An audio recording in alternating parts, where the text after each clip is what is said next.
주 안에서 이렇게 만나 뵙게 돼서 참으로 반갑습니다.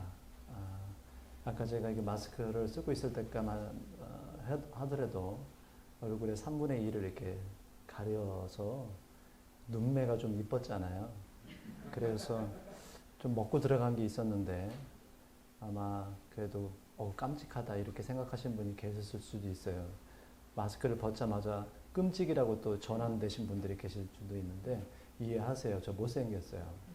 미리 말씀을 드립니다. 또 하나 양해를 부탁드릴 것은 설교하기 전에 아예 진실을 좀 고백 드려야 될 것 같아요. 용서하십시오. 무슨 목회자가 저런 얘기를 하나 그럴까봐 또 마음이 좀 이게 워낙 무슨 얘기를 말씀을 드리면 그거 갖고 토를 잡으시는 분들이 성도님 중에 계시더라고요. 제가 목회를 해보니까. 그래서 농담도 잘 못하고 찬물 더운 물 가려 먹어야 된다는 거 아주 절실히 깨달았는데요. 저 설교 못해요. 네, 미리 말씀을 드립니다. 걷다가 또 목사님께서 마이크까지 이렇게 채워주시니까 야 이거 큰일 났다. 이거 어디 방송 타나 보다. 이런 생각까지 물론 방송 안 타는 거죠 목사님? 네. 예. 갑자기 주눅이 확 들어서 저 그런 울렁증이 있걸랑요. 그래서 머리가 하얘지고 막 이제 그럴 것 같아서 미리 말씀을 드려요. 왜냐하면 선교사님들 중에서 보통 선교사님들이 이 모래시계 마냥 본인들이 이민 가신 분들도 다 그래요. 오래전에 떠나서 한국을 떠나신 분들이 옛날 그 떠난 시간만 생각하고 그 문화에 이렇게 이 시계가 멈춰 있습니다. 그때 찬양밖에 모르고 그때 한국 문화밖에 모르고 그래서 맨날 그냥 그 이민 간 나라에서 옛날 추억만 얘기를 하고 그래요. 그래서 요새 이렇게 찬양을 이렇게 지금 막 이렇게 목사님 찬양 들으시고 그러는데 저 오늘 찬양 같이 따라하면서 제가 가끔 이렇게 마커스 중창단 그 찬양을 듣습니다. CCM을. 그런데 순간에 그런 생각이 확 들더라고요. 야, 조금 더 있으면 마커스 이제 위협되겠다. 예. 야, 이게 이거 스케일만 좀 이렇게 무대만 크고 좀 조명빨 마이크 이렇게 조정 쫙 하면 야, 거기 능가하겠다 이런 생각이 확 들더라고요. 할렐루야. 아멘. 예, 믿으셔야 된다니까요. 예. 믿는 대로 됩니다. 네.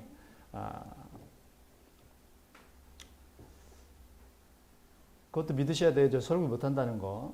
그러니까 왜냐면 우리 이제 동기 목사님 아까 이제 잠깐 목사님 말씀드렸는데 동기 목사님께서 하신 말씀이에요. 그분이 하시니까 진짜겠죠. 왜냐면 많은 그 선교사들, 동기들, 후배들 이렇게 세워서 이렇게 설교시켜 봤는데 설교를 옛날 20년 전에 10년 전에 떠났던 옛날 설교 그리고 설교할 기회가 현지에서 잘 없어서 그런지 몰라도 맨날 그냥 예수 믿으세요. 뭐 그런 얘기, 주일학교 학생들한테 하면 딱 어울리는 얘기, 이런 얘기. 뭐 그게 물론 핵심입니다만 그런 얘기, 유치한 얘기, 어떻게 보면 복음의 가장 초보적인 단계만 이렇게 얘기하시더라는 거죠. 예. 그래서 저는 초보적인 단계 오늘 안 하려고 합니다. 가급적이면 좀 유식한 얘기, 좀 형 이상학적인 얘기, 뭐 고차원적인 얘기를 좀 골라보려고 하는데 가방끈이 제가 짧아서 그걸 잘 못할 것 같아요. 그러니까 이해하셔야 됩니다. 오늘 제가 이렇게 온 거는 목사님 때문에 너무 위로를 받았어요. 첫째는 아까 말씀해 주신 대로 위로를 해주시기 위해서 그러셨다고 그래요. 근데 진짜 위로 받았습니다. 아까 마지막 그 물된 동산 그 찬양을 이렇게 같이 함께 축복해 주시면서 주의 이름으로 축복하는데 여러분 축복권이 있다고 생각하십니까? 예, 목사가 갖고 있는 축도권이 아니라 축복권이 있다는 거죠. 모든 성도들에게. 요한복음 1장 12절에 말씀하신 것처럼 영접하는 자 그 이름을 믿는 자들에게 하나님의 자녀가 되는 권세를 주셨으니 라고 말씀합니다. 하나님의 자녀는 곧 하나님 안에서 나오는 그 모든 권세를 누릴 수 있고 행할 수 있고 그것을 선포할 수 있는 특권과 힘이 주어진 것이죠. 나머지만 하나님께서 책임져 주십니다. 믿은 대로 되는 것이죠. 그래서 믿음은 바라는 것들의 실상이라고 했습니다. 왜냐하면 우리는 실상에 대해서 알고 그분을 믿는 참 진리의 신앙, 그 믿음이 있기 때문에 그렇습니다. 그래서 저는 이렇게 오늘 설교를 잘 못하고 이렇게 좀 버벅된다 할지라도 진리이신 성령께서 오늘 모든 듣는 분, 성도님들과 전하는 자와 또 듣는 자를 이렇게 진리 가운데 또 말씀 가운데 이렇게 융합시켜주고 다듬어 주시고 다독거려 주시고 또 치유해 주시고 만져 주시고 그래서 하나님의 임재의 이 느낌이 하나님의 임재의 그 충만한 그 느낌이 모든 우리 성도님들과 또 저 가운데 이렇게 임해지기를 간절히 바람하지 않습니다. 아까 물된 동산이 이렇게 찬양 이렇게 하시는데 그런 생각이 들어요. 울컥했어요. 어떻게 보면 그 연민을 넘어서 우리가 영어로 sympathy라고 하는데 넘어서 empathy가 되더라고요. 감정이입이 막 되는데 야, 저 울음 터트리면 렌즈를 끼고 있는데 렌즈가 빠질 것 같아요. 그래서 막 허벅지를 찔러가면서 억지로 참았는데 그게 이제 느껴지는 거예요.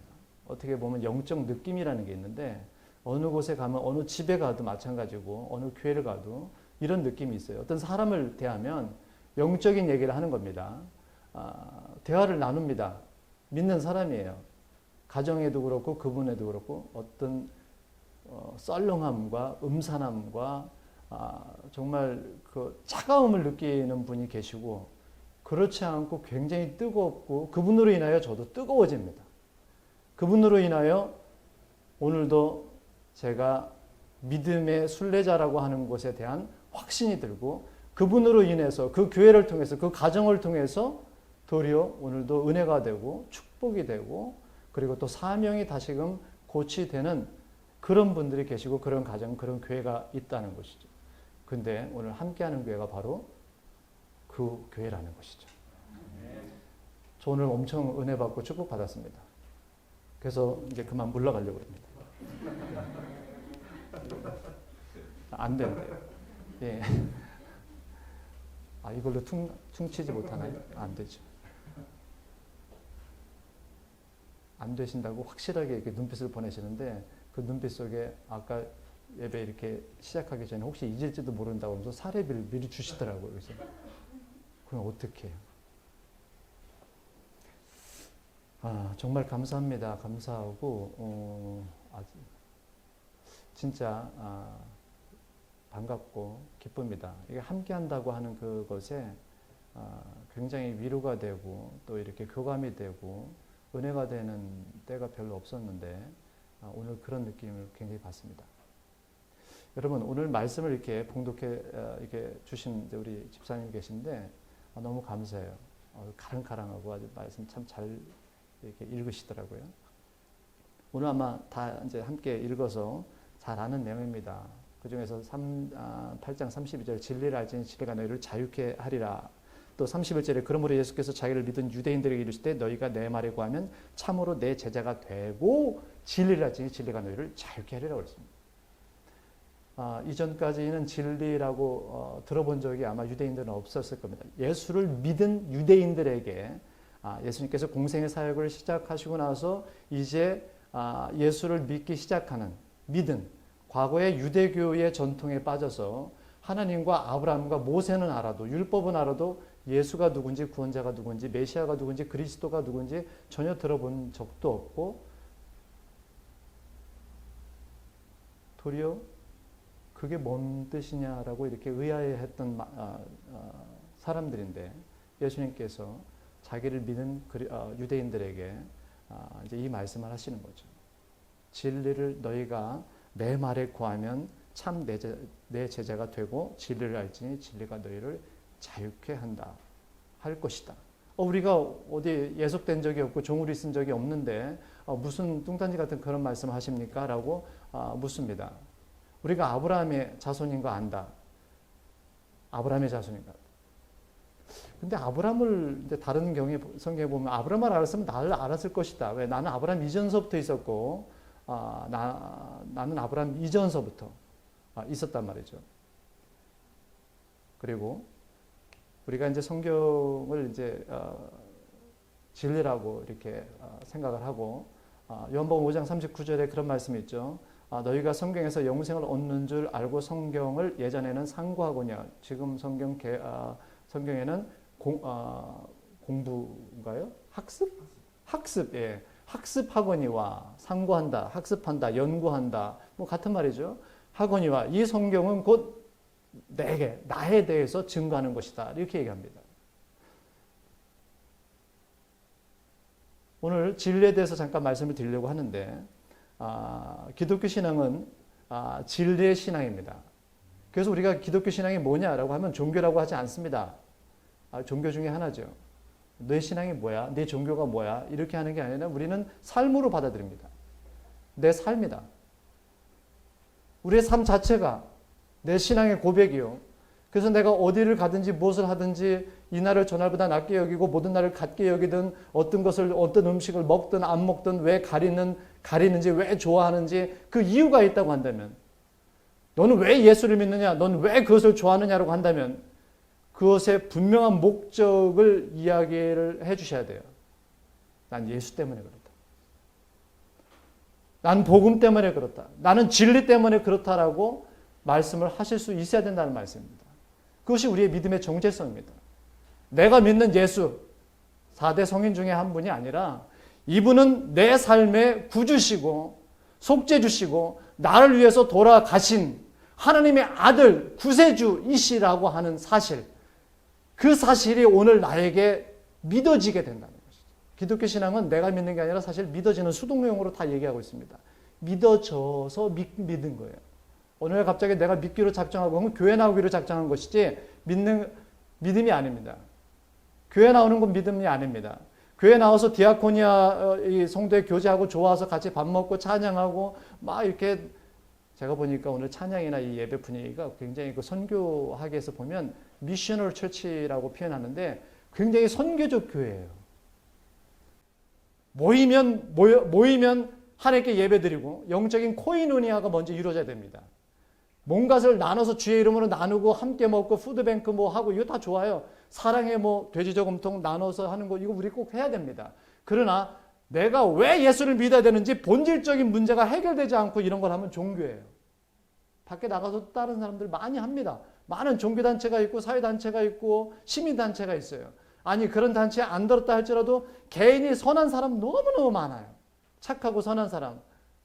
굶주린 거 못 봐줘요. 자기 벗어줘요. 시계 벗어줘요. 자기 집에 가서 먹이고 차비 주고 뻔히 사귄 거 알면서도 뭐 지갑 잃어버렸다고 하면 또 10,000원 주는 분도 계시고 오죽하면 저러겠어요. 이러면서 저는 근데 알고는 잘 못 주겠더라고요. 이 사람 무슨 사기꾼이야. 하도 이게 저 필리핀 선교사 할 때 사기꾼을 많이 대해봐가지고 척 보면 압니다. 그냥 대화 몇 마디 나눠보면 이 사람이 돈을 뜯으러 온 건지 진짜 길을 잃어버린 건지 강도를 만난 건지 아니면 지갑을 잃어버린 건지 알아요. 사기꾼들을 뭐 워낙 많이 만나봐가지고. 근데 사기를 전문으로 치시는 분은 저는 난 사람이라고 표현해요. 꾼이에요, 꾼. 엄청 우리 세상에선 설레발이라고 막 이렇게 표현하잖아요. 말이 청산유수입니다. 그래서 뭔가를 막 이렇게 투자하자, 돈을 달라 이렇게 얘기 안 해요. 대사기꾼은 그런 얘기 절대 안 합니다. 뭔가 있으니까 같이 합시다가 아니라 제발 나 좀 돈 투자하게 해줘라고 막 그렇게 빨려들게 합니다. 그래서 내가 뭐가 혼이 빠졌나 이렇게 만들어요. 진짜. 그 전까지는 사전 작업을 하죠. 작업을 합니다. 공사를 친다고 이렇게 흔히 전문용어로 하죠. 다 계획해요. 본인이 지갑을 열고 본인이 통장으로 돈을 보내게끔 그렇게 만들어요. 여러분, 우리가 예수를 믿는 이유가 분명하게 오늘 제시되고 있는 이 본문 구절인데요. 진리를 알기 때문에 그렇다는 것이죠. 진리. 그래서 우리는 진리이신 하나님, 진리가 무엇이냐? 요한복음 16장, 17장이라고 보면 진리에 대한 얘기가 참 많이 납니다. 또 4장서부터 하나님은 영이시니 예배하는 자마다 신령과 진정으로 예배할지니라. 거기서 말하는 진정, 참. 우리가 흔히 사전적 의미에서의 진리를 보면 사물의 이치에 옳고 그름, 참, 바른 도리, 지식 이런 것들을 이야기합니다. 그런데 기독교 신앙에서 말씀에서 이야기하는 진리가 무엇이냐? 좀 다릅니다. 우리가 중세 시대에 헤브라이즘이 지배했던 이 시대에 하나님의 그 신관이 지배하던 그런 기독교 신관이 지배하던 그 시대의 진리의 개념이 뭐냐?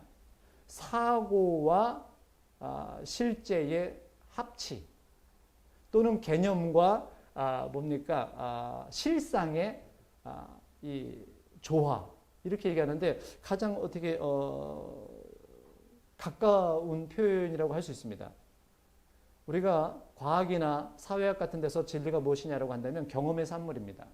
수학에서 진리가 무엇이냐고 한다면 논리의 근거를 두고 이것이 딱 떨어져 맞아야 돼요. 안 맞으면 이거 아니걸랑이에요. 불합치, 불합리 그리고 이거는 진리가 아니죠. 세상에서 말하는 진리라고 하는 것의 가장 기본 공통된 특징이 뭐냐면 본인이 그냥 경험되어야 되고 또 뭡니까? 이 상대성이 좀 있어요. 근데 굉장히 그 세상이 말하는 진리의 공통된 특징 중에 하나가 시대가 지나면 시간이 지나면 새로운 학설이 나오고 새로운 진리가 나오고 계속 그럽니다. 수학계에서도 그렇고 과학계에서도 그렇고 계속 바뀌어요.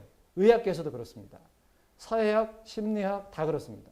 새로운 경험과 새로운 이 증명이 되는 이런 퍼센테이지가 나오면 그게 뒤바뀌어지죠. 그래서 성경이 하나님의 말씀이 가르쳐주는 진리는 무엇이냐? 진리는 딱 한 가지예요. 영적인 것을 이야기하는 겁니다. 육적인 것을 얘기하는 것이 아니라 자연적인 것 그런 것을 얘기하는 것이라 영적인 것을 얘기하는 것이죠. 그래서 성경에서 말하는 것은 다 영에 대한 얘기지 육적인 얘기도 물론 있습니다. 그래서 아까 말씀드렸듯이 기독교 신앙 우리가 왜 믿느냐라고 하는 본질적인 문제가 퀘스천이 이제는 이 뭡니까 대답이 되어버리면 왜 사는지가 결정이 되고 해결을 받으면 어떻게 사는지는 자동으로 따라오는 거예요. 근데 어떻게 사는 것에 주점을 두면 종교적 신앙이 돼요. 관념적 신앙이 됩니다. 과학적 신앙이 되고 자기중심적인 신앙이 돼요. 제가 이 코비드-19 이 팬데믹 때문에 나왔다가 3월 8일인가요? 이렇게 나왔다가 갑자기 필리핀 정부에서 입국 금지를 시켜가지고 이제 못 들어가고 그 뒤로는 계속 이제 나왔죠. 사람들이 선교사님들 많이 나왔습니다. 한 70% 이상은 나왔는데 왜냐하면 이제 걸리면은 본인이 돈을 대야 돼요. 그러면 한 달 동안 입원해서 이렇게 치료받으면 한 4천만 원 나왔어요. 그것도 민폐잖아요. 돈도 없어요. 저 같은 경우 그럴 돈도 없고 그러니까 많은 분들이 그 뒤에 나왔습니다. 지금 남아 계신 분들은 이제 크게 어떤 그 건물이나 재산적인 가치가 있기 때문에 그런 부분들을 본인이 나오면 이거 뭐 철장도 뜯어가고 문짝도 뜯어가고 뭐 다 훔쳐가죠. 그래서 겸사겸사 이제 못 나오시는 분들이 계신데 저는 이제 제 개인적인 사역은 이제 신학교에서 이제 주로 강의하는 사역입니다.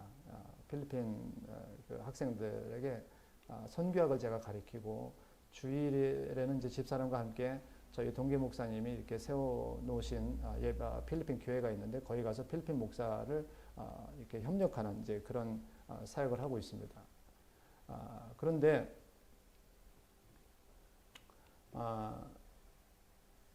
이 코비드-19 팬데믹 때문에 이제 못 들어가서 제가 이제 몇 개월이면 풀리겠지 그러고 이제 강의 준비해놓고 다 끝냈는데 안 풀리는 거예요. 지난 8월 달이면 들어갈 줄 알았더니 그냥 기약 없이 계속 연기가 되는 거죠. 여러분 얼마나 힘드세요? 좀 무지하게 힘들었어요. 그래서 요새는 제가 뭐 하고 있냐면은 일을 하고 있습니다. 저는 이렇게 주일 하기 전에 이렇게 사역하기 전에 개인적으로 저 일해본 경험이 없습니다, 목사님. 창피한 얘기지만. 호주 같은 데는 이 사회 경험이 없으면 목사 안 줍니다. 제가 호주에서도 한 9년 이렇게 이 호주 사역도 하고 공부도 하고 이제 그랬는데 그쪽에서 대다수 교단이 목사 안수의 규정 중에 하나가 신학교는 3년만 하면 되는데 사회 경험이 5년이 없으면 안수를 안 줍니다. 대학원 나오고 박사학위 해도 소용없어요. 당신이 대다수 성도들이 다니는 사회 구성원으로서 일을 안 해봤는데 어떻게 성도들을 위로하고 상담하고 그들이 피땀 흘려서 번 것에 대한 헌금에 대한 개념이 어떻게 네가 가질 수 있느냐? 근데 그 말이 맞아요. 제가 이제 두 달 돼가는데요. 세상 말로 그 의미를 몰랐는데 요새 절실히 깨닫습니다. 쇠 빠진다는 소리. 용서해 주시오. 이 개념을 알게 됐어요. 제가 이 고등학교 2학년 때부터 갖고 있던 이 몸무게가 68kg였는데 변함이 없습니다. 잠깐 배가 이제 교련에 와서 좀 쪘다가 그다음에 빠지고 요런 정도인데 2.5kg가 빠지더라고요. 그냥 서서 있는 건데도 불구하고 말이죠. 무슨 육체 노동을 하는 것도 아닌데 서서히 이렇게 장비 감시하고 화재 감시하고 한 하루에 8시간 서 있나요? 근데 살이 빠지더라고요. 근육이 이렇게 쭉쭉 빠지더라고요. 저는 살을 빼야 될 사람이 아니라서 이제 좀 살을 다시 도로 찾으려고 되게 노력하고 있는데요. 어쨌든 간에 이번 계기를 통해서 제가 참 절실히 많이 깨닫습니다. 대다수의 성도들이 이 삶의 현장에서 정말 피 흘리기까지 싸우는구나. 그 개념을 제가 진짜 뼈저리게 느꼈어요. 삶의 현장에서 이렇게 힘들었구나. 이제 성도들을 조금 이해해요. 저는 그냥 순전하게 이렇게 저희 모태신앙에서 이렇게 자라서 일찍 결혼해서 목사님은 26에 결혼하셨다고 일찍 하셨다고 그러는데 저는 23세 했습니다. 속으로 비웃으시는구나. 어쩐지 생긴 게 기생 오래배 같더라. 이렇게 해서 하시나 본데 저 맞아요. 저 기생 오래배였어요. 진짜 믿으시면 안 돼요. 네. 일찍 결혼하게 됐습니다. 일찍 결혼해서 뭐 이런 얘기 나오면 또 집사람 또 분명히 뭐라고 집에 가서 한마디 합니다. 왜 안 얘기해도 될 얘기 갖고 꼭 얘기하냐. 그런 거는 그냥 빼고 얘기하라 그러는데 그럴 이유가 있기 때문에 제가 이걸 꼭 말씀드리고 가야 돼요. 왜냐하면 아내가 저보다 이렇게 연상이세요. 예. 지금이야 뭐 그런 사랑의 국경도 없고 뭐 15살, 20살 괜찮다고 하지만 그렇다고 10살 이상 차이는 안 났습니다. 예. 5살 차이 나는데요. 제 때만 해도 그게 굉장히 센세이셔널 했거든요. 동사무소 가서 이제 결혼했다고 그 신고하러 갔더니 이 받는 분이 저한테 그런 말 딱 보자마자 딱 그러더라고요. 혼인신고서 딱 냈더니 딱 던져주면서 하는 말이 신랑과 신부가 바뀌었잖아요. 그래서 네? 뭐가요? 그랬더니 이사님 그 나이가 바뀌었네. 정상인데요. 정상? 그러세요? 그 양반이 무안해 하더라고요. 그 일찍 결혼해서 일찍 어떻게 보면 뭐 선교사로 헌신하고 이제 이런 상황인데 제가 이제 왜 이런 말씀을 드리냐면은 신앙은 나이와 상관없고 믿음의 척도를 얘기합니다. 신앙의 믿음의 척도와 깊이와 헌신의 농도 이런 것들은 외형적인 거랑 참 상관이 없는 것 같아요. 없다고 전 확신합니다. 제 경험상. 또 성경도 그렇게 이야기해요. 교회 많이 몇 년 차입니까? 이렇게 얘기하기 좋아하시는 분이 계세요. 제가 필리핀에서 이렇게 우연찮게 한인 목회를 하게 됐는데 사람들이 막 이렇게 추대해서 이렇게 하게 됐는데요. 신학교 사역을 하면서 근데 그 중에 이제 한 분이 저희 이제 항상 늘 이야기하시는 패턴이 이거예요. 저는요, 전라도 광주에서 오신 분인데 전라도 맛이 써가시면서 그래요. 목사님, 저는 집사 15년 차입니다. 그게 뭐가 중요한지 모르겠어요. 근데 맨날 15년 차. 또 하나 강조하시는 것이 기존에 다니던 교회에서 담임 목사님이 안수 집사나 장로 주려고 하는 거 저 안 받은 사람입니다. 그거 어쩌라고요? 이제 그런 사람이라는 거죠. 가오를 이야기하시는데 저는 그런 거에 이제 목회를 우리 목사님처럼 큰 교회에서 좋은 목사님 밑에서 훈련을 받아보지 않고 이렇게 선교사로 간 케이스이기 때문에 설교도 못하지만 교회 행정도 못하고 성도들이 뭐 이런 경우가 생겼으면 이렇게 그러셨어요. 그래서 이렇게 해줘야 되는데 해드려야 되는데 이 뿅아리 시골에서 이렇게 보면 이 암탉 저는 그걸 참 어려서 많이 했습니다. 암탉을 잡으면 그 밑에 알 나오는 그 밑에 그 털이 굉장히 그 뽀송뽀송하고 이렇게 날리면 막 하늘로 잘 날라요. 굉장히 그 부드러워서 우리가 옷 만들 때 이게 넉다운을 집어넣을 때 그 솜철 그 털 마냥 굉장히 얇은 털이 있어요. 그 밑에 배 쪽에 그게 너무 부드러워서 이렇게 해주면 닭이 가만히 있어요. 마치 개 목을 이렇게 쓰다듬어 주면 가만히 있듯이. 근데 그런 거 잘 못했거든요. 어쩌라고요? 그랬더니 그때서부터 막 갈등이 일어나기 시작하고 알아달라는데 안 알아주었다고 막 그러고 본인이 헌금위원 하겠다는데 안 시켜줬더니 또 뭐라고 그러고 맨날 밥은 자주 사줘요 그분이. 밥은 꼭 먹여놓고 나서 뷔페 가서 밥을 많이 먹여놓고 끝날 때쯤 돼서 목사님 드릴 말씀이 있는데요. 아유 그런 건 얘기 안 해줬으면 되는데 꼭 밥 먹여놓고 예의상 제가 또 상대방이 사면 뭐든지 다 배불리 먹걸랑해요. 그때 나서 맨 마지막에 불만을 얘기하시는 거예요. 제가 좀 서운한 게 있는데요. 뭔데요? 저를 광고를 시켜주시면 제가 이렇게 안내위원이나 광고위원회를 하면 제가 이게 딱 좋겠는데요. 어떻게 생각하시나요? 제가 그냥 하면 되는데요. 제가 그걸 잘 몰랐어요. 그래서 목회를 못했어요.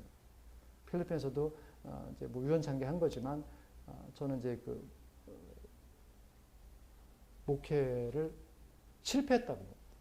여기서도 화곡동에서도 얼마 전에 작년에 나가기 전에 한 4년 가까이 했는데 전 실패했다고 생각해요. 정말 그런 걸 잘 못해요. 그래서 항상 직선적이고 단도직 입적해서 얘기하고 뭐 이러다 보니까 그분도 상처가 됐겠죠. 저 때문에. 겁나게 지금 생각하면 죄송하고 속상해요. 근데 그분도 저 때문에 굉장히 날카로우셨어요. 그래가지고 저를 뽑아내려고 엄청 노력하셔서 결국은 그분이 이겼어요. 그분이 이겨서 제가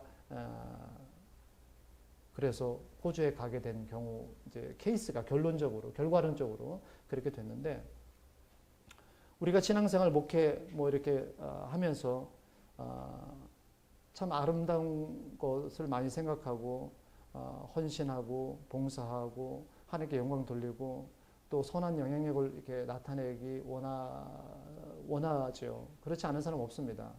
그래서 예수의 생명이 흘러 넘치기를 원하는데 간혹가다 이 공동체, 믿음의 공동체, 생명의 공동체인 교회에서도 뭐 목사들 세계에서도 마찬가지지만 이 육적인 부분이 먼저 드러나서 성질이 나고 뭐 싸움도 하고 뭐 욕도 나오고 뭐 이런 경우도 흔해요.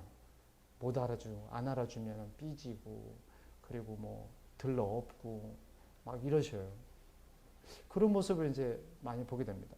그런데 실망하고 누구 때문에 설교가 어떻거니 저떻거니 저에 대해서 설교 뭐라고 잘 못한다고 이미 말씀드렸으니까 저에 대해서 말씀하세요. 오늘 제가 가면 이제 끝이니까. 근데 목사님은 제가 딱 뵈니까 굉장히 그 영적인 노련미라고 그럴까요? 그런 게 쫙 전 선수가 아닌데 괜히 선수를 알아보는 것 같아서 죄송해요.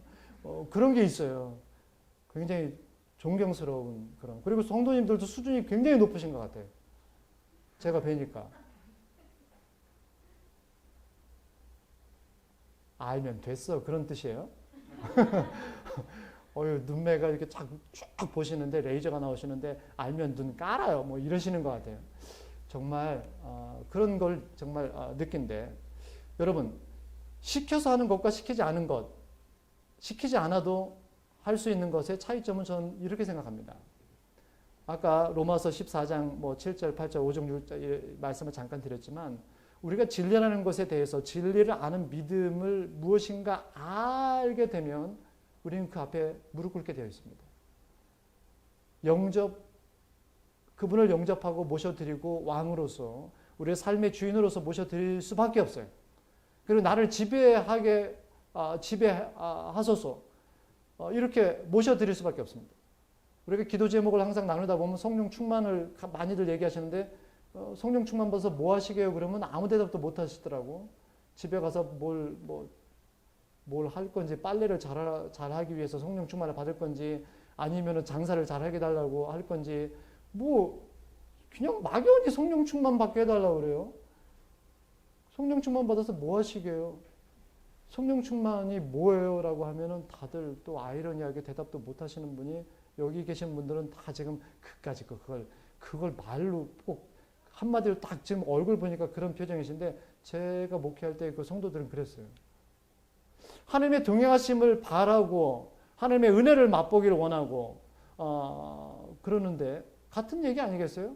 동행하심, 임재의 영광을 맛보기를 원하고 그러면 그 앞에 우리가 예전엔 죄의 종이었어요. 마귀의 종이었어요. 사망의 권세 아래 종노릇하고 있었어요. 죽음의 악노릇하고 있었어요. 누구든지 자기를 위해서 사는 자가 없고 자기를 위해서 죽는 자가 없다고 하는 것처럼 지는 자는 이긴 자의 종이 된다 그랬습니다.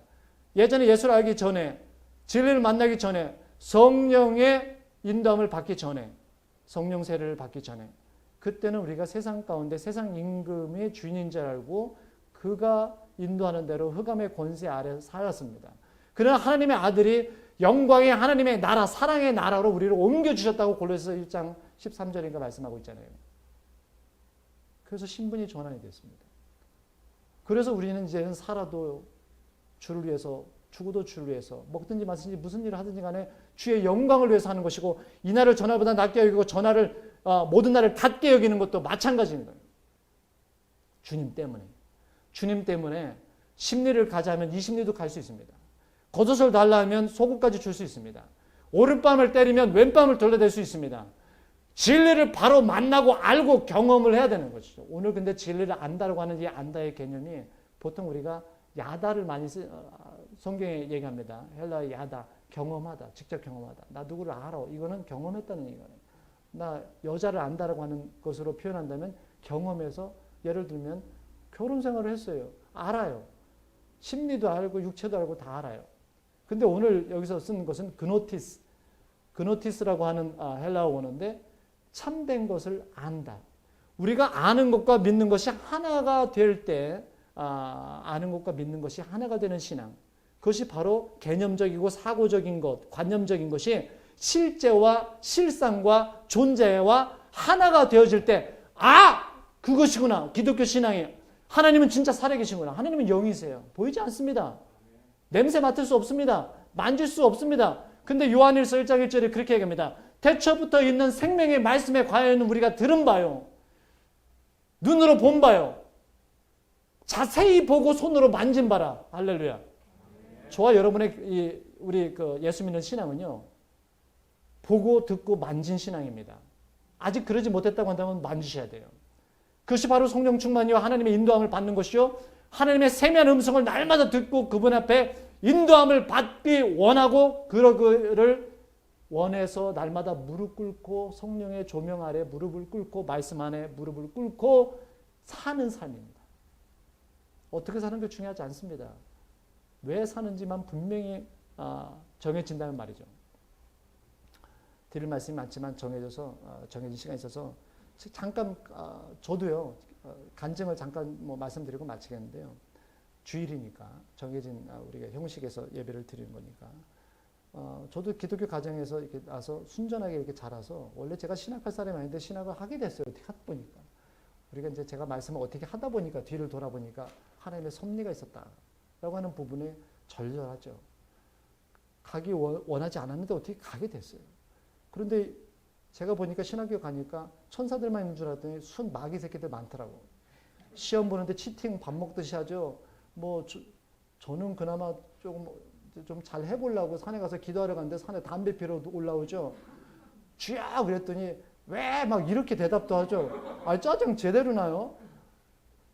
다 그런 건 아닙니다만 제때 그리고 욕지거리도 하고 또 뭡니까 강의 끝나고 내려가다 보니까 들어온 지 얼마 안 돼서 이제 정체성에 혼란도 있는 사람들이 많이 있는 것이죠. 깨지기 전이니까. 근데 그건 이해를 못했어요. 전 다 이미 깨져서 온 줄 알았어요. 이미 다 천사가 돼서 오는 줄 알았어요. 물론 저희가 천사보다 나은 사람들입니다. 천사 되시면 안 돼요. 영적 존재에서 천사와 저희는 비교도 안 되니까 비교할 수도 없습니다. 그런데 내려가다 보면 포장마차에서 술 마시는 인간도 있어요. 이거 해도 너무하네. 못 올 곳으로 왔구나. 근데 그 사람들이 중요한 게 아니라 제가 신앙의 정체성이 바로 안 잡히니까 그런데 고민을 하게 되는 거예요. 그래서 군대로 1학년 마치고 도피를 했습니다. 군대 갔다 오면 이제 안 하려고. 근데 군대 갔다가 이상하게 우연히, 이제 우연입니다. 세상으로 말하는 우연히 그런데 하나님의 필연에 잡히게 됐어요. 우연히 저희 의정부로 입대를 했는데 306 보충대대로 입대했는데 우연히 마지막 날 이제는 훈련소로 가기 마지막 날 창동에 있는 병원에 가게 됐어요. 그냥 안경이나 맞추려고 갔는데 우연히 갔더니 군의관이 그런 얘기를 하더라고요. 눈에 질병이 있네. 알았어? 몰랐는데요. 앞으로 7년 있으면 양한시력 다 실명 제로야. 가봐. 그렇게 그렇게 저한테 청천벽력과 같은 얘기를 간단하게 얘기하는 분들이 참 나쁜 분이에요. 어른이 됐는데 그 양반은 그래. 현대의학은 어쩔 수 없어. 아 그렇습니까? 네 알겠습니다. 그리고 현역인데 방위를 빼줄게. 지금 시력은 아직 방위 시력이야. 군대는 항상 지금 이걸라. 앞으로 네가 실명할 게 그걸 계산해서 면제를 해주면 좋겠지만 안 돼. 그래서 제가 막 우겼어요. 우리 집 가난한 집이니까 차라리 군대밥 3년 먹고 나가게 해달라고. 그랬더니 욕만 바가지로 먹었죠. 나가라고. 그러려면 돈을 갖고 오라고. 노골적이에요. 그래서 사회에 나와서 이제 저걸 진단서를 대학병원에 떠갖고 와라. 군대 기계가 조금 오래됐으니까. 뛰어갔는데 똑같아요. 7년 이내에 양한 실명. 그랬더니 군의관이 바뀌었어요. 바뀌었는데 이 양반이 똑같은 얘기를 해요. 방이야 가. 그래서 방이 싫어요. 현역 보내주세요. 그랬더니 아니야. 왜 그러냐고 자꾸 묻다가 결국은 제가 신학교 다니다가 온 걸 알았어요. 하나님은 그렇게 역사하시는 것 같아요. 신학교 1학년밖에 다니지 않았는데 뭐 갑자기 전도사님 그러면서 손을 탁 잡더라고요. 저 전도생활 안 해봤어요. 어차피 주일 하실 건데 이러시면 안 되죠, 전사님. 뭔 소리예요? 이건 이제 저 나가면 안 할 거예요. 신학교 안 할 거예요. 결국 그분이 면제를 해줬어요. 뭐 고마운 건 고마운데 어차피 실명되는데 그게 무슨 큰 도움이 돼요. 앞으로 7년 이내에 실명된다는데. 그런데 그런 그 교만함이 누그러지기 시작하더라고요. 내가 실명이 되면 앞으로 뭐 하지? 당시 안요한 목사님이라고 이 장례 목사님이 계셨습니다. 그 밑에 들어가서 시다를 이렇게 하다가 물려받을까? 이런 생각도 하게 됐는데 에이 신학교 안 가려고 했는데 그 양반 밑에 왜 들어가? 할 게 없더라고요. 그러면 내가 믿는 신앙의 이 실상인 존재의 본질인 그분 당신이 살아계시다고 한다면 나 당신이 살아계시다고 한다면 두려움이 없겠더라고요. 지금까지 믿어온 신앙에 정말 그분이 살아계신 하나님 아들 너는 나를 누구라 하느냐고 베드로에게 물었을 때 주는 그리스도 살아계신 하나님의 아들입니다라고 베드로가 고백했던 게 그게 괜히 나왔겠습니까? 근데 그런 고백이 사실 없었습니다. 자신도 없었고.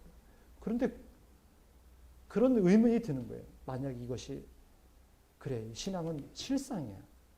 나에게 묻는다면 그분이 살아계시다고 한다면 그래 그분이 살아계시면 내가 장님이 되건 뭐 죽건 일찍 태어나자마자 죽는 사람도 있고 뭐 사고로 죽는 사람도 있고 그런데 그게 무슨 상관이에요.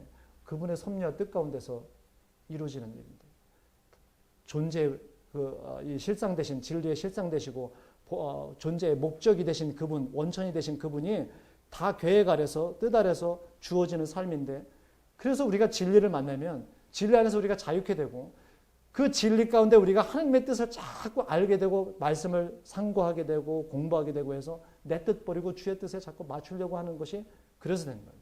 지금까지는 믿음이 없으면 자아 중심적인 믿음, 인간 중심적인 믿음이 돼서 자기가 복받아야 하나님이 살아계신 거예요. 병이 치유되지 하나님이 살아계신 겁니다. 내 자녀가 잘 돼야 돼요. 결혼도 잘 되고. 기독교 신앙은 복을 얘기하지만 기복주의를 배격합니다. 기복주의 말하는 곳 성경 없습니다. 영적인 축복입니다. 기독교는 신비에 대해서 얘기하지만 신비주의 배격합니다. 기독교는 우리 성경의 기독교 신앙은 종말에 대해서 얘기합니다. 분명히 부활에 대해서 얘기합니다. 종말론 배격합니다. 종말론주의자 배격합니다. 다 이단이에요. 기독교는 영적인 것을 얘기하지만 영지주의 배격합니다. 그건 이단입니다.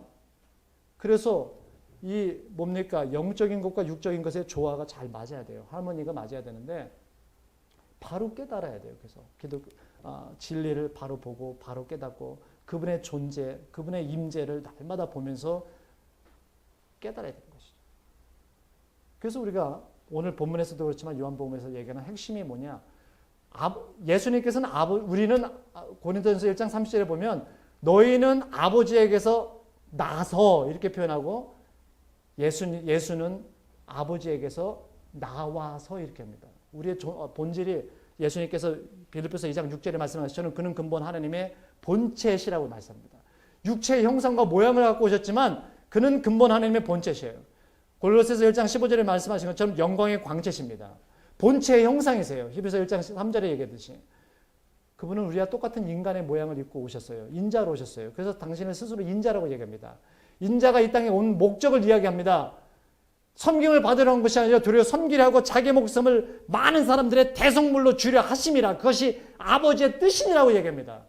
당신도 아버지의 아들, 독생하신 하나님이 이 땅에 나오셨는데 요한복음 1장 14절에 말씀한 것처럼 뭡니까? 말씀이 육신이 되어 우리 가운데 거하시며 우리가 그 영광을 보니 아버지의 독생자의 영광이요 은혜와 진리가 충만하다고 그랬습니다. 예수 그리스도는 진리세요. 진리신 아버지로부터 나왔기 때문에 진리세요. 그리고 성령은 진리의 영이십니다. 그래서 성령, 진리의 영인 아버지와 아들의 영인 성령께서 아들을 증거하세요. 아들을 통해서 우리는 아버지 대신 본질인 하나님은 한 분이신데 성부와 성자, 성령이 계세요. 진리이세요. 근데 진리의 영이세요. 다 본래 우리가 요한복음 1장 18절에 본래 하나님을 본 사람이 없으되 아버지 품에서 독생하신 하나님이 이 땅에 오신 분이 예수님이세요. 그래서 우리는 예수님을 통해서 하나님을 알게 됩니다.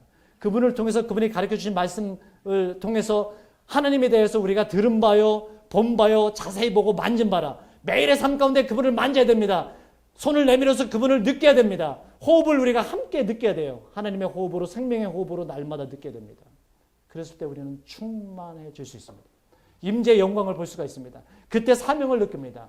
이제는 내가 죽고 사는 모든 목적이 어떻게 사느냐 중요하지 않아요. 무엇을 먹느냐 중요하지 않습니다. 어디를 가느냐 중요하지 않습니다. 어디를 가든지 뭘 하든지. 저는요, 죄송한 얘기지만 쟤는 선교사니까 이렇게 얘기할 것 같아서 말씀드리지만 그냥 믿는 자로서 말씀드리고 싶어요. 저는 모든 사람들이 선교사라고 생각합니다. 예수 그리스도를 주로 모시고 살고 나의 주 나의 하나님, 부활의 하나님, 생명의 주님, 창조의 주님, 심판의 주님, 치유의 하나님으로 믿고 영접한 사람은 모두가 다 선교사라고 저는 믿습니다. 그러나 그 심령에 예수 그리스도가 없는 자가 바로 우리의 피선교제예요. 그래서 우리가 찬송가에 있는 것처럼 내 집 근처 다니면서 먼데 다니지 못한다 할지라도 내 집 근처 다니면서 예수 복음 전하는 것이죠. 오늘도 누군가에게는 예수 이름을, 누군가에게는 성결을 이야기하실 수 있는 여러분이 되시길 주의 이름으로 축복합니다. 그것이 우리가 그렇게 할 때 우리의 예수 안에서 그가 내 안에 내가 그 안에 있을 때 막 행복감을 느끼잖아요. 우리가 하나가 됐다고 할 때, 부부가 하나가 됐다고 할 때 사랑을 느끼는 것처럼 우리의 본질이신 신랑 되신 예수 그리스도 영이신 그 하나님이 내 가운데 임재하시고 살아 계시고 거주하시고 indwelling이라고 표현하잖아요. 영어에서 거주하시고 내주하신다는 것이죠. 나를 지배하신다는 것이죠. 나와 함께 하신다는 것이죠. 동행하신다는 것이죠. 그런 확신이 날마다 매일의 삶 가운데 눈만 뜨면 잠자리에 들기 전까지 그것이 있다고 한다면 여러분 왜 외롭습니까? 왜 영적으로 외롭습니까? 왜 곤고합니까? 왜 고를까요? 왜 우리가 루즈가 될까요? 그렇지 않습니다. 우리는 충만해질 수 있습니다. 여러분 이 충만함이 여러분에게 있기를 예수님을 축원합니다. 뭔가가 돼서 잘 돼서 하나님이 살아계신다는 게 아니라 저는 또 한 번 잠깐 요 말씀드리고 마칠게요. 이 뭡니까? 결과를 알고 싶죠? 그 진단 받은 지가 벌써 뭡니까? 30년이 넘었어요. 30년. 제 지금 시력이 한쪽이 1.0 렌즈를 낍니다만 교정이 특수 렌즈가 나와서 요새는 뭐 특수 렌즈도 아니에요. 그냥 하드 렌즈인데 1.0, 1.7, 0.7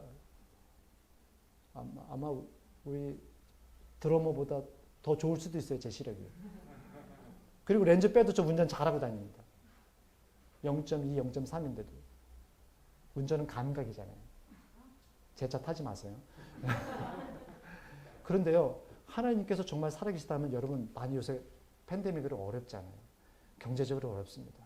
많은 사람들이 직장에서 세상으로 내몰렸어요. 엄청나게 산업 현장에 많이 모였습니다. 전국 방방곡곡에서 왔어요. 거제도에서, 울릉도에서, 부산에서 다 이렇게 해서 숙소에 계신 분들 들어보면 다 왔어요. 경기가 밑바닥이에요. 그런데 거기서도 기회가 되면 예수 이름을, 기회가 되면 성결에 대한 얘기를 저 합니다. 그래서 이제 선교사인 거 다 알아요. 거의 이제 알게 됐어요. 그게 우리의 삶의 목적이니까. 돈 버는 거, 돈 벌러 갔습니다. 필요해서 갔는데 그 진짜 본질의 목적은 그 부분이에요. 그런데 선교사 갔을 때도 저 아는 사람, 오늘 목사님 알면은 제가 이제 우리 성결교단에, 제가 성결교 목사인데 성결교단에 알고 있는 분 한 10명 안에 꼽아요. 아우, 제 사회생활 못했구나. 못했어요. 얼치기구나. 예, 얼치기 맞아요. 찐따구나. 예, 찐따 맞아요. 저희 친학교 다니면서 딱 친구 하나 사귀었어요. 그럼 공부를 잘했냐? 못했어요. 장학금 한 번 못 탔으니까. 그러니까 사람을 잘 못 사귀었어요. 그리고 한 교회만 다니다가 우리 교회가 공중부대에서 없어졌어요. 모교회라는 게 없어졌어요. 후원 못해요. 후원할 교회도 없고. 그렇다고 어떤 선교사님들 마냥 찌라시 뿌리고 명함에서 막 기도해달라고 막 하면서 선후배 찾아다니면서 저 그거 못해요. 왜냐면 얼굴이 기생오라비 같이 생겨서 잘 그런 거 못해요. 그런데요, 늘 우리 그 부모님이 기도하시는 분이에요. 우리 저 장모님도 그렇고 여장부시고 우리 저희 어머니가 이 여자 쪽으로 굉장히 그 믿음이 굉장히 좋으신 분들인데 항상 하나님이 일 시키는 종에게는 소에게는 멍에를 씌우지 않는다. 일하라. 믿고 나가라. 근데 훈련 받았다고 생각한 3년 동안 하나님께서 저에게 사인 주신 적 없고 까마귀 보내주신 적 없었어요. 아, 하나님 안 계시구나. 포기하고 싶었어요. 눈도 아파와요. 쏟아질 때 이제 증상들이 막 나타나면서 아, 이게 실명돼가는 과정이구나. 막 옵니다. 두려움이 엄습합니다. 후원 아는 것도 하나도 없어요. 하나님께서 그냥 열심히 이렇게 하면 주시겠구나라고 생각을 했는데 안 주세요. 맨날 하늘만 봐요. 까마귀 오나. 까마귀 없어요. 근데요, 하나님 앞에 완전히 붙들림 받고 그분한테 무릎을 꿇게 되면, 그분 손아귀에 있게 되면 그때서부터 하나님의 은혜가 강같이 흘러 넘칩니다. 안 잡혀서 그래요. 맨날 기도 조금 하고 이렇게 보고 막 금식기도 가서 5일째 맨날 달라는 기도만 막 하고 그러는데 하나님 임재 안 하세요. 응답 안 하세요. 근데 내가 완전히 죽어지고 내려놓고 성령이 지배할 때 하나님께서는 그때 말씀하시더라고요. 그래서 환상도 많이 봤습니다. 말씀도 많이 들었어요. 그게 진리라고 말씀드리는 거 아닙니다. 하나님 자체가, 성령 자체가 진리고 하나님 예수 그리스도께서 진리고 말씀이 진리라는 거예요. 그 안에 거하는 신앙을 가지면 되는데 우리가 성령의 인도함을 이렇게 받아서 그 안에 있게 되면 두려움 없어진다는 것이죠. 저 오늘 핍박해서 죽으라고 그러면 저 죽을, 하나님 앞에, 여러분 앞에 좀 건방 떠는 게 아니라 저 죽을 자신 있어요. 그게 가장 저한테 큰 상급이라고 저는 믿어 의심치 않습니다. 근데 하나님께서 주기 시작하시니까 진짜 까마귀 막 주셔요. 그런 모습을 봤습니다. 교단에 아는 분 하나도 없었는데 다른 분 진짜 하나님께서 이렇게 보내주셔요. 모르는 분을 통해서 그분이 사인이 돼서 도와주라고 했다고 하나님께서 보내주셔요. 우연치 않게 통역해달라고 해서 통역하러, 집회 통역하러 갔는데 거기 강사로 오신 분이 그 선교사님을 돕는 게 아니라 저에게 하나님께서 도와주라고 그랬다고 그러면서 선교사님 제가 돕고 싶습니다. 이런 식으로 해서 계속 연결이 돼서 저 후원 받을 때 엄청나게 받았어요. 그거 모아놨으면 저 목사님 아파트 몇 채 사놨습니다. 근데 그렇게 안 했어요. 그거 들어올 만큼 또 다 써야 되는 줄 알고 전부 썼어요. 그래서 그런 사역으로 계속 했습니다. 그래서 지금 두렵지 않습니다.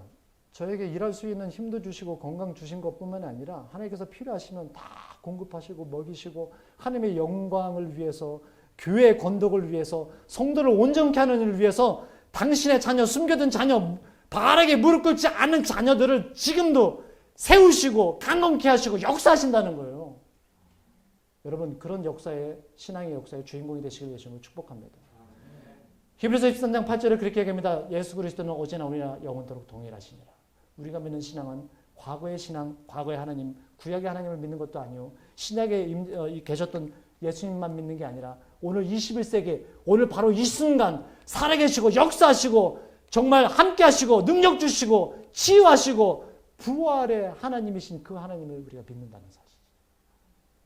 그 하나님을 우리가 함께 하시고 이 교회에 날마다 임재하시고 목사님과 우리 모든 교회 임직들을 통해서 우리 성도들과 함께 이렇게 교류하신다는 거예요.